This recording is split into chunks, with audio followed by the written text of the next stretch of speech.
Assalamualaikum warahmatullahi wabarakatuh. Perkenalkan, nama saya adalah Ahmad Farid Sumiring dengan NIM 12314005053 dari program studi Teknik Informatika dari kelompok 6.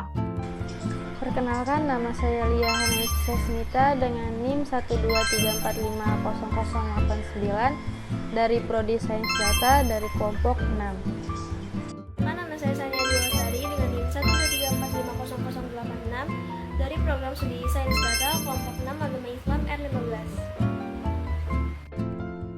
Perkenalkan, nama saya Agus Bekti dengan NIM 123140104 program studi Teknik Informatika dari kelompok 6. Perkenalkan, nama saya Erik Brandofronik dengan NIM 123140105 dari kelompok 6 Project Dakwah Agama Islam kelas R15.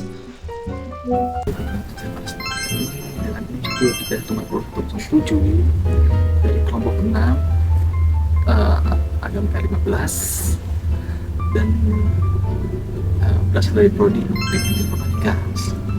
Perkenalkan, nama saya Muhammad Bintang Alfasya dengan NIM 123140098 dari Prodi Teknik Informatika, kelompok 6 Agama Islam R15. Perkenalkan, nama saya Andika Dinata dengan NIM 134140096 dari Prodi Teknik Informatika, kelompok 6 Project Dakwah Agama Islam kelas R15. Jadi di kesempatan kali ini kita akan membahas tentang pendidikan karakter Islami membangun generasi berakhlak. Untuk membangun generasi berakhlak itu sendiri kita dapat memulainya salah satunya yaitu melalui dakwah. Dakwah dalam Islam adalah suatu aktivitas yang bertujuan untuk mengajak umat manusia untuk meningkatkan diri kepada Allah Subhanahu wa taala dengan mengikuti ajaran-ajaran Islam dan menjalani hidup sesuai dengan syariatnya. Secara istilah, dakwah berasal dari bahasa Arab yang berarti mengajak atau menyeru. Ini berarti dakwah bukan hanya sekedar menyampaikan pesan, tapi juga mengundang orang untuk mengikuti jalan yang benar, yaitu jalan yang telah digariskan oleh Allah Subhanahu wa taala. Dakwah itu memiliki peran penting dalam kehidupan umat Islam. Fungsi utamanya dalam memberikan petunjuk yang hidup yang sesuai dengan ajaran Islam yang tidak hanya terbatas pada ibadah ritual, tetapi juga pada cara hidup yang benar dalam setiap aspek kehidupan. Melalui dakwah ini, kita diajak untuk mengenal hakikat hidup yang sebenarnya, yaitu untuk beribadah kepada Allah Subhanahu wa taala. Selain itu, dakwah juga mengajak umat untuk menjalani kehidupan dengan penuh kesadaran spiritual, mengamalkan nilai-nilai agama dalam setiap tindakan, serta memperbaiki perilaku agar selaras dengan etika Islam.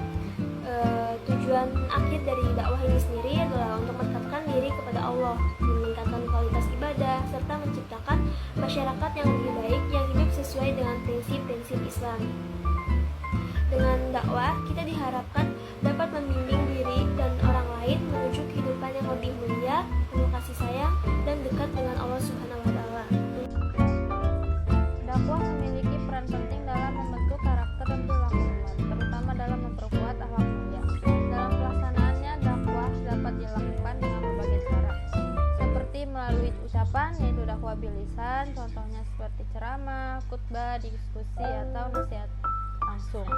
Metode dakwah ini adalah metode yang paling sering digunakan. Lalu ada dakwah melalui tulisan, yaitu dakwah bil tadwin, seperti buku, artikel, media sosial, atau karya ilmiah. Metode dakwah ini lebih efektif untuk menjangkau lebih banyak orang. Lalu ada juga metode melalui tindakan atau contoh perbuatan, atau dakwah bil hilal. Contohnya itu perbuatan baik seperti membantu sesama, berlaku jujur, dan berakhlak mulia, menjadi teladan yang menginspirasi orang lain untuk mengikuti ajaran Islam. Salah satu upaya strategis untuk menanamkan nilai-nilai pendidikan karakter Islam yang lebih kokoh di kalangan mahasiswa, program pendidikan karakter Islam dalam membangun generasi berakhlak mulia melalui dakwah digagas dan dilaksanakan dengan penuh semangat di Masjid Raya At-Tanwir Institut Teknologi Sumatera. Program ini bertujuan tidak hanya untuk memperkenalkan ajaran Islam sebagai pedoman hidup, tetapi juga untuk menyentuh hati dan mengubah perilaku masyarakat melalui pendekatan dakwah yang lebih relevan dan mumpuni, yakni dengan metode dakwah bilhal. Program ini dirancang untuk memperkuat hubungan spiritual dengan Sang Pencipta dan memperdalam pemahaman akan nilai-nilai Islam dan meningkatkan literasi Al-Quran di tengah generasi muda pada saat ini. Dalam konteks yang lebih luas, program ini bertujuan untuk menciptakan generasi Muslim yang tidak hanya memahami agama, tapi juga mampu menjadi teladan dan melalui perilaku yang mencerminkan nilai-nilai Islam. Selain itu, pendidikan karakter Islam yang diterapkan di Masjid Raya At-Tanwir menjadi momentum untuk membangun sinergi antara mahasiswa, dosen, dan masyarakat sekitar, sehingga terwujudlah komunitas yang tidak hanya berilmu, tapi juga berakhlak mulia dan memanfaatkan berbagai lingkungan di lingkungan sekitar Institut Teknologi Sumatera. Dengan berbagai aktivitas seperti gotong royong, membersihkan rumah ibadah, kegiatan kajian rutin yang interaktif, dan juga pelatihan membaca Al-Quran, serta kegiatan sosial bertujuan untuk memberdayakan masyarakat. Program ini diharapkan mampu melahirkan dampak yang nyata dan berkelanjutan, tidak hanya untuk membentuk generasi yang berakhlak mulia, tapi juga untuk mempertegas peran masjid sebagai pusat pendidikan, spiritual, dan transformasi sosial di lingkungan kampus Institut Teknologi Sumatera.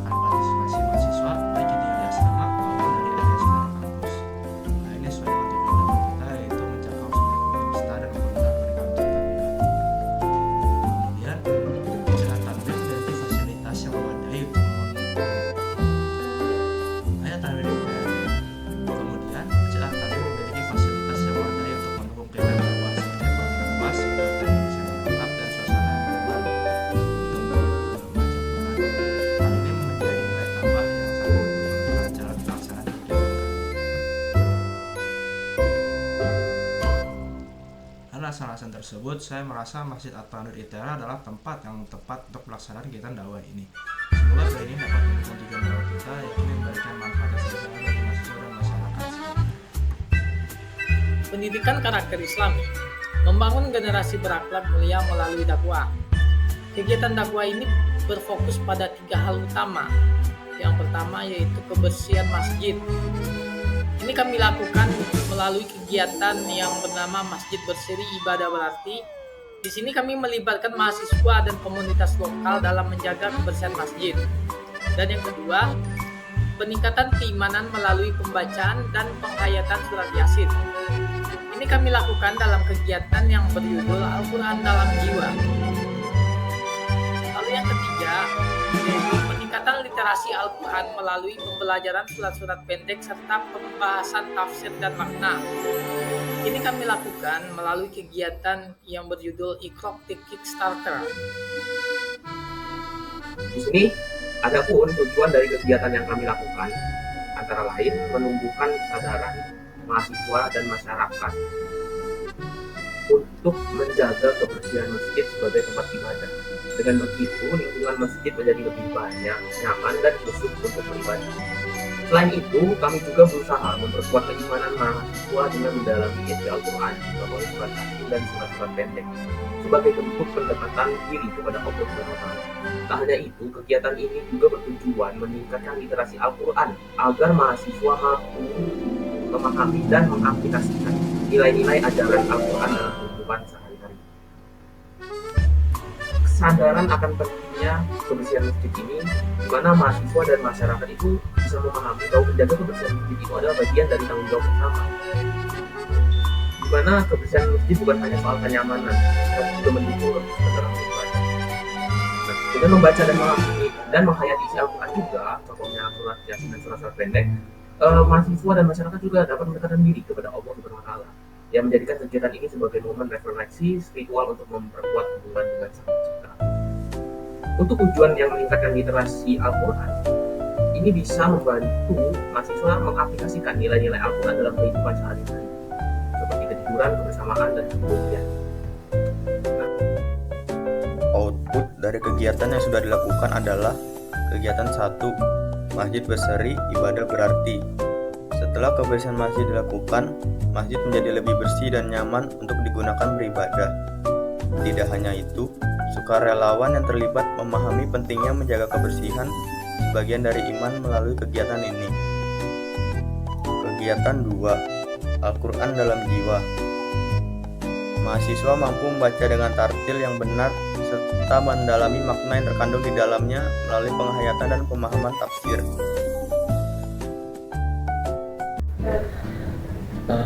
Jadi di sini saya akan melanjutkan penjelasan dari Andika Dinata terkait kegiatan 2, yaitu Al-Quran dalam jiwa.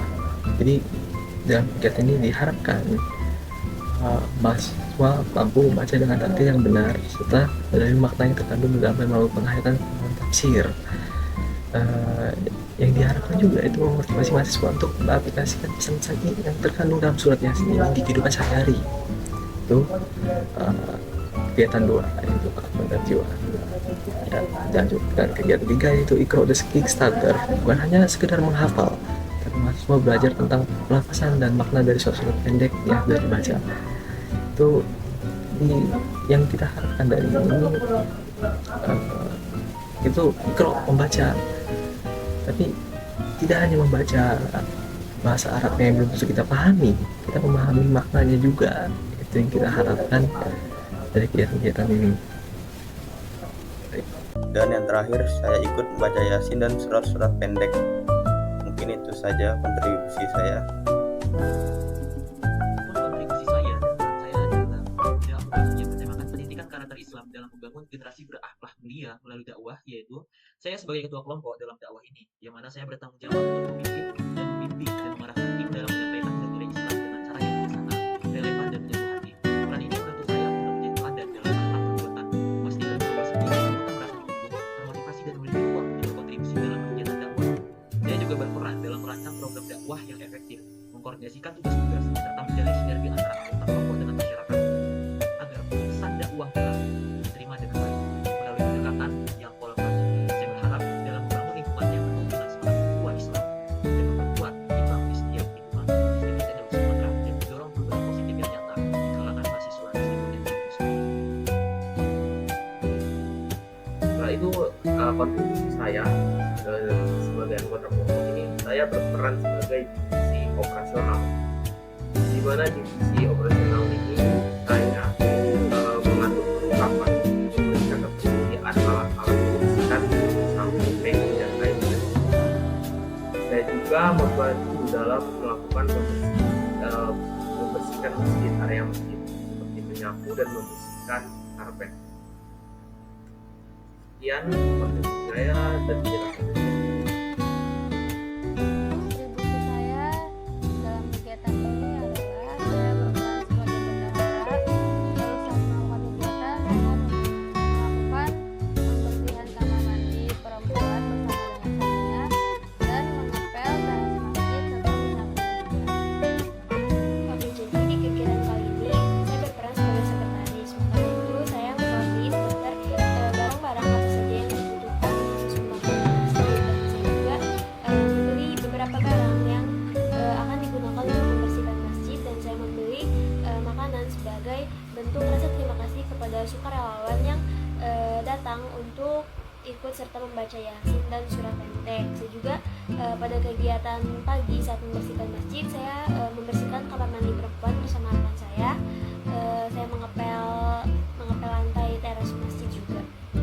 Dalam kegiatan dakwah ini, saya berkontribusi sebagai yaitu divisi acara, yang mana saya mengatur jadwal untuk kegiatan ini. Dan tidak hanya mengatur jadwal, saya juga berkontribusi membersihkan kamar mandi laki-laki, bersih-bersih masjid, dan membantu mempersiapkan hal-hal yang dibutuhkan dalam dakwah ini. Menyampaikan kontribusi saya sebagai bagian dari tim dokumentasi dalam kegiatan dakwah yang meliputi pembersihan masjid serta pembacaan surat Yasin dan dalam kegiatan pembersihan masjid, saya bertugas untuk mendokumentasikan setiap momen penting mulai dari persiapan hingga hasil akhir. Saya memastikan bahwa seluruh proses pembersihan seperti pembersihan ada dalam masjid, tempat wudhu, hingga halaman masjid terdokumentasi dengan baik. Dokumentasi ini yang nanti dapat digunakan untuk menunjukkan hasil nyata dari usaha tim kita, serta sebagai motivasi kepada masyarakat untuk terus menjaga kebersihan rumah ibadah. Secara keseluruhan, hasil dokumentasi ini memiliki beberapa manfaat penting. Pertama, sebagai bahan evaluasi untuk menyempurnakan kegiatan di masa mendatang. Kedua, sebagai bentuk pertanggungjawaban dan mediasi kepada masyarakat luas. Yang ketiga adalah untuk dijadikan laporan